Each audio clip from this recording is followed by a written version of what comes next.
J.D. Vance. I mean, he says there's a new sheriff in town.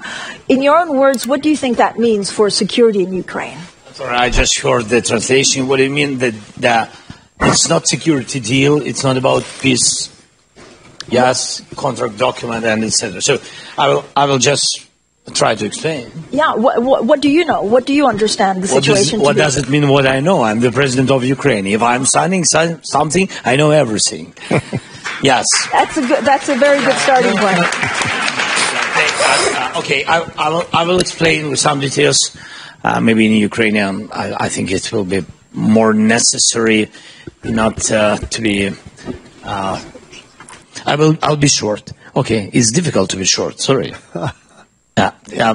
But because it's very necessary to explain all the details. That's why I said that, yes, we have to save these minerals, and those countries, we are thankful to all the support, but those countries who will support us and who will save this, of course, they will have priority to invest in it, because we need jobs and investment, and then we will divide profits with one or another partner. So that was very important.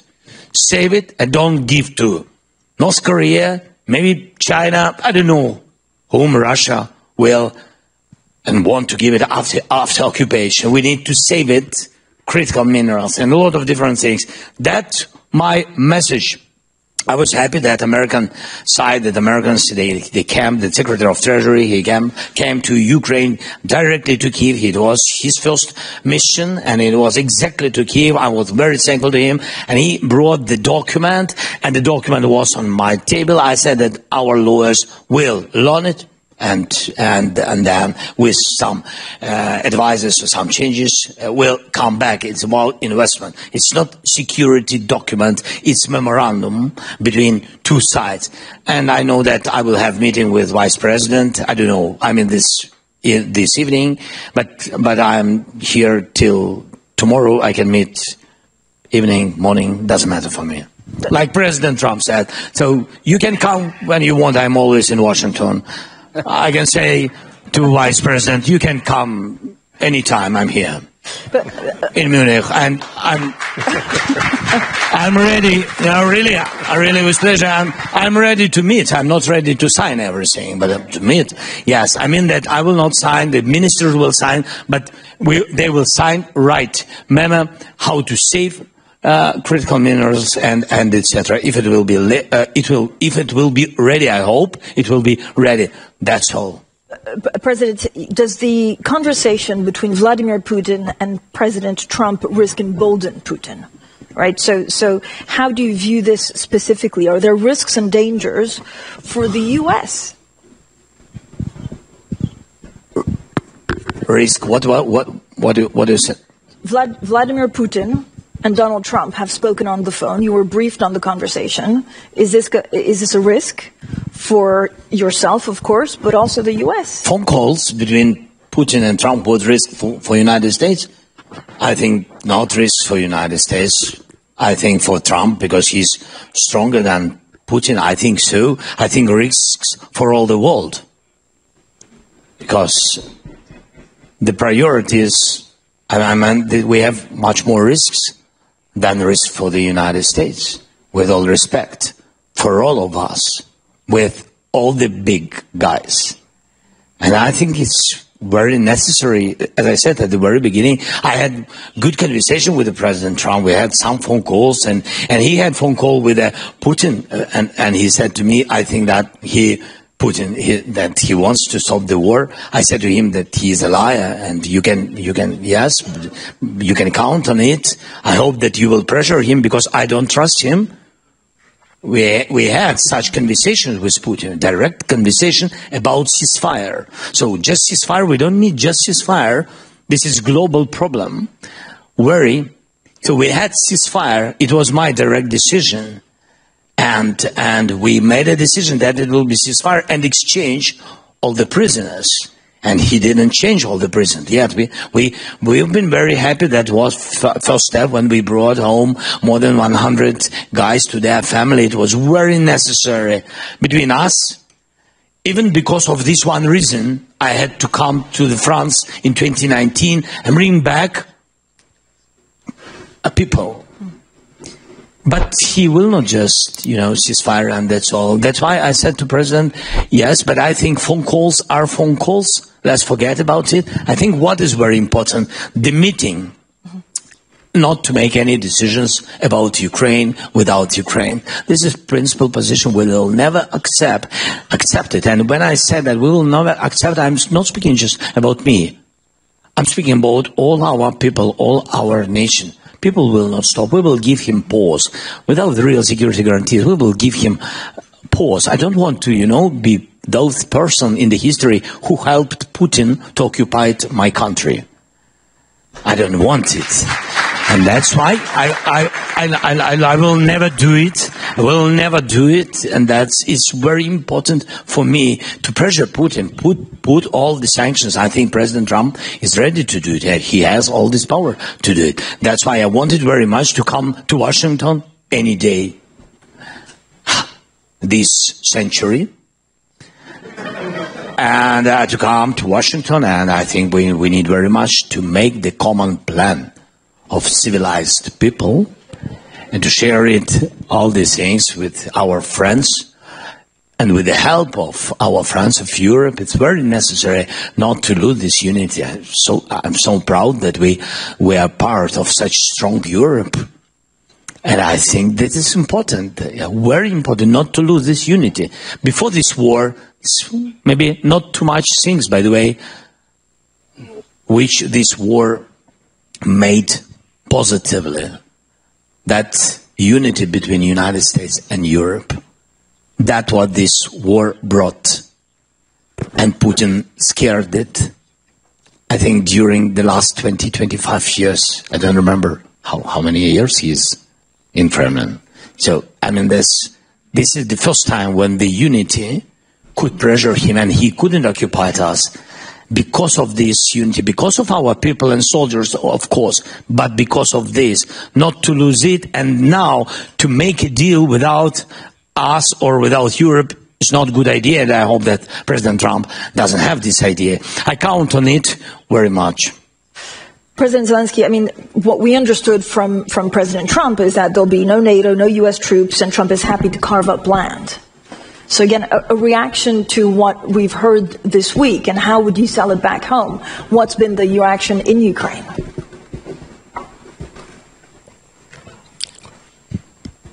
The reaction in Ukraine. The reaction in Ukraine on the battlefield.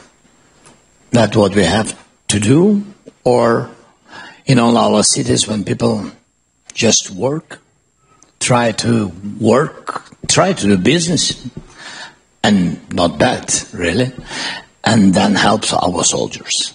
That's the reaction on everything. And of course, when we hear, some not positive messages, of course, it has big influence. The worst thing when you have big influence on moral of the people, because, today I think only such things, love to Ukraine,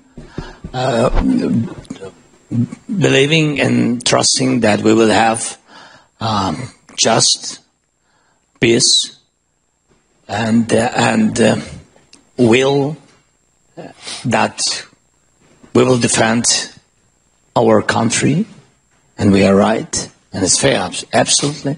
And I think that's things which really hold us.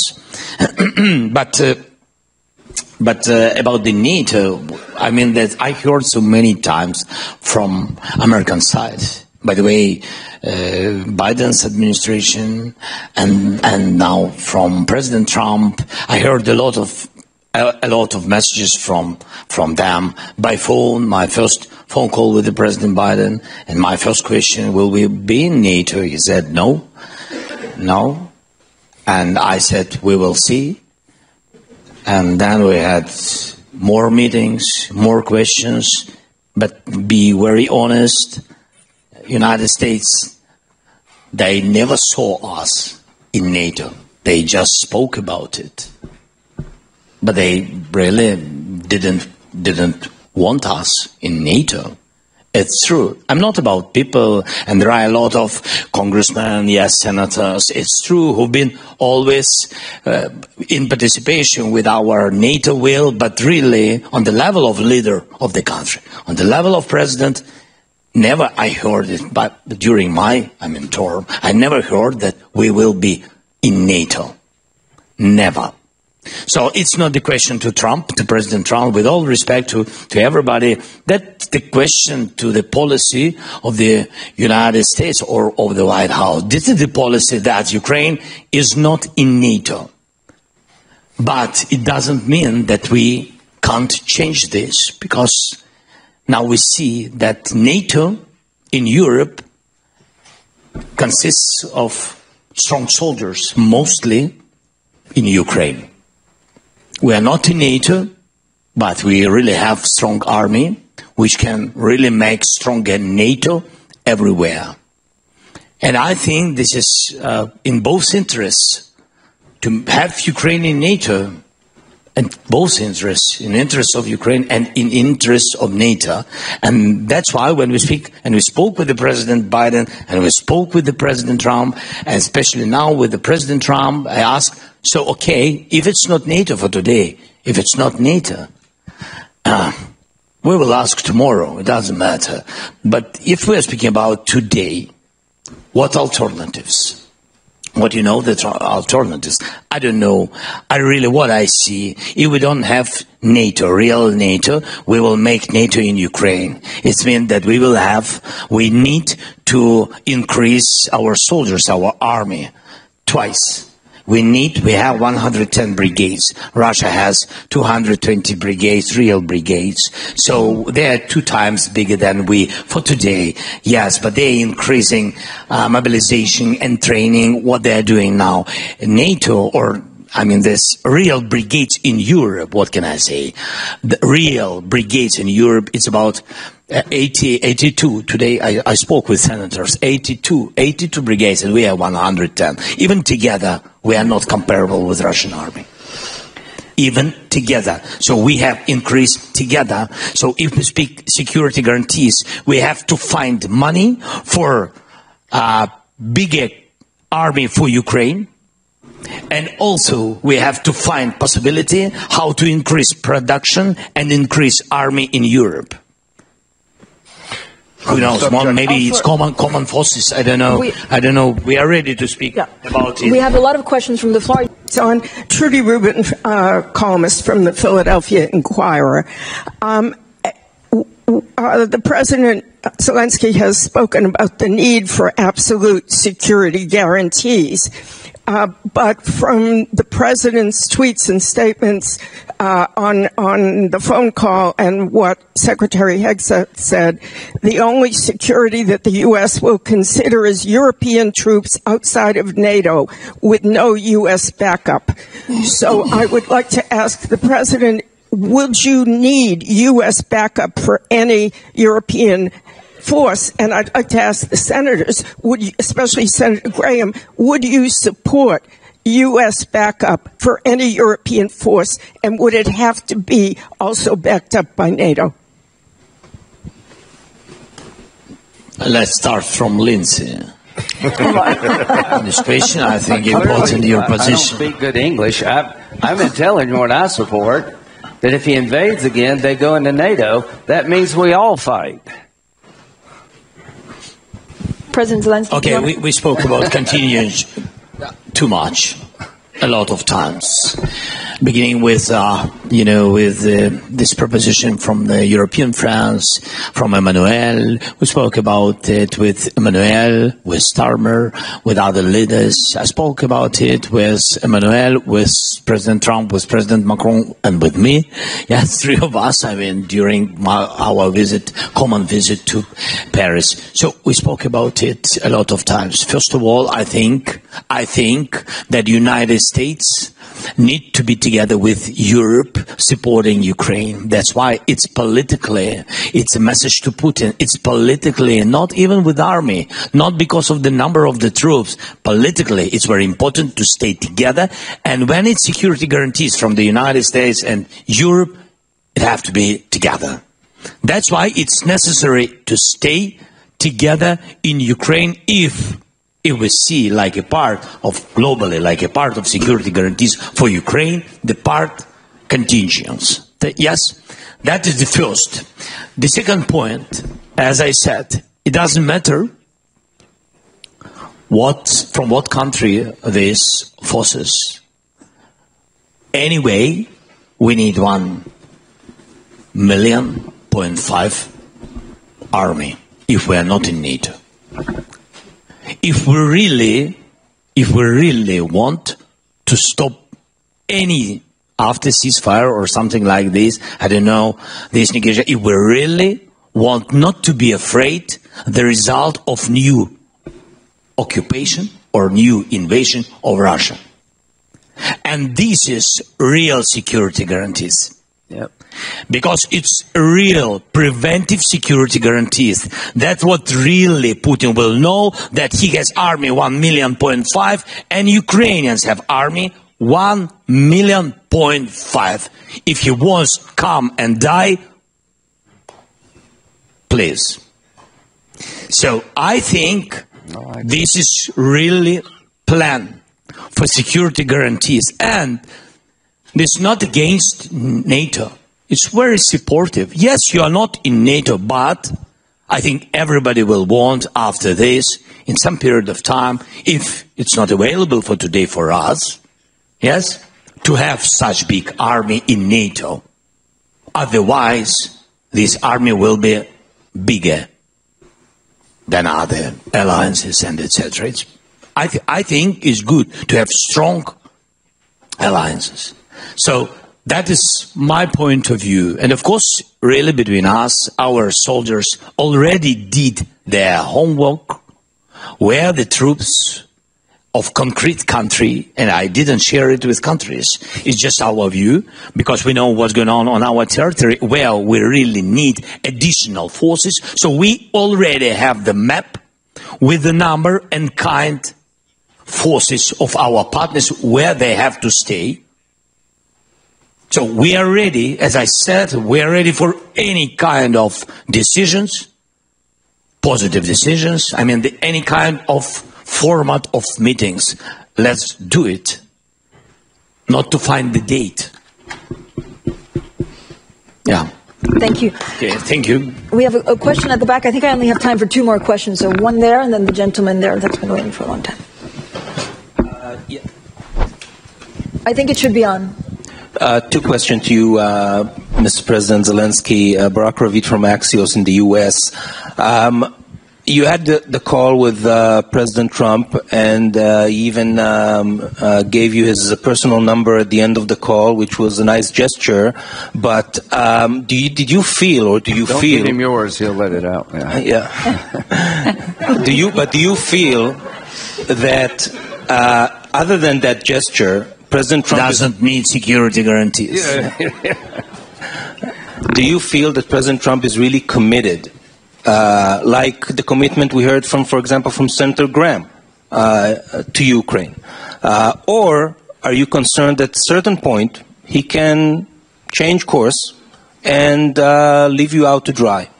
And the second question, President Trump said yesterday that there are going to be talks in Saudi Arabia next week between senior officials from Russia, Russia, US, and Ukraine. Can you clarify if that's taking place?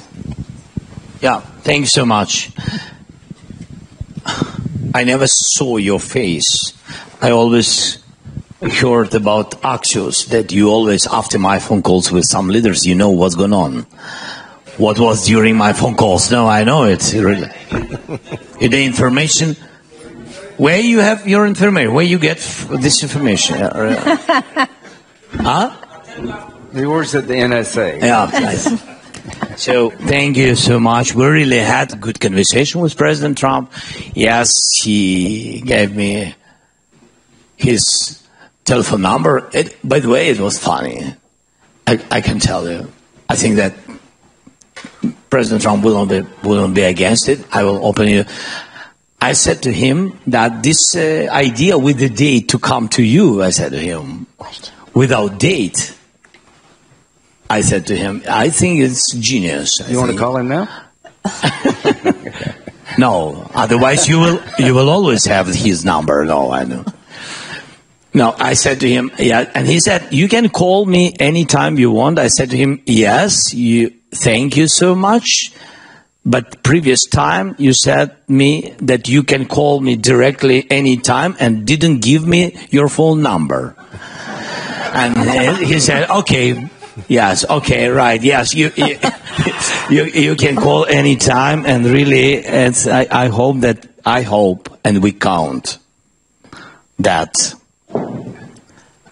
really President Trump will help us.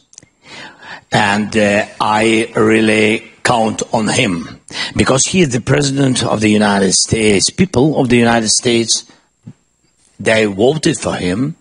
He is the President, and the United States is the biggest donator during the war. I mean, comparable with other countries. As I said, Europe also, but it's Europe, totally continent. Yes, United States gave a lot. That's why I count on him. People voted, and we really think, I see, yes, that he is a strong man. And if he will choose our side, and if he will not be in the middle, I think he will, really, I think he will pressure and he will push Putin to stop the war. He can do it. And that is the first. Then about... but there are a lot of, different messages, I think, around him. I think that the problem is there are a lot of information, like with Saudi, as you said, a lot of information in the information field that is not truth or something, disinformation. I don't know, maybe Russians, maybe somebody else, maybe a lot of different people raise up, this disinformation, and it's, political turbulence. This is very dangerous. Especially such things destroy the unity between all of us. This is dangerous. For example, Saudi. Yes, I will make official visit to Saudi Arabia with First Lady, Saudi Arabia, but also to Emirates and also to Turkey just after Munich. But I had these visits. I have very important dialogues with the guys who already helped us to bring back home our warriors. I have my questions. I don't want to and share a lot of details. I have this very important mission, yes, and we will speak about some list and etc. And they helped a lot with the children, that with the children, yes, deported children. That is a tough situation. It's much more difficult than a lot of things which we today discussed. Also important, but how to get back all our thousands, dozens of thousands stolen by Putin children. How to get them back? Right. It's difficult. That's why I have so many meetings, and that is real my mission. I will not meet with Russians. I don't know they're happy or not happy with this, but I will not. It's not in my plan. I will meet with Russians, with only one Russian guy, with Putin, only after we will have common plan with Trump, Europe, and we will sit with Putin and stop the war. Only in this case I'm ready to meet, not in other compromises platforms. That's very clear. President and Senators, thank you so much for joining us. That's all we have time for. Thank you. Thank you. Thank you so much.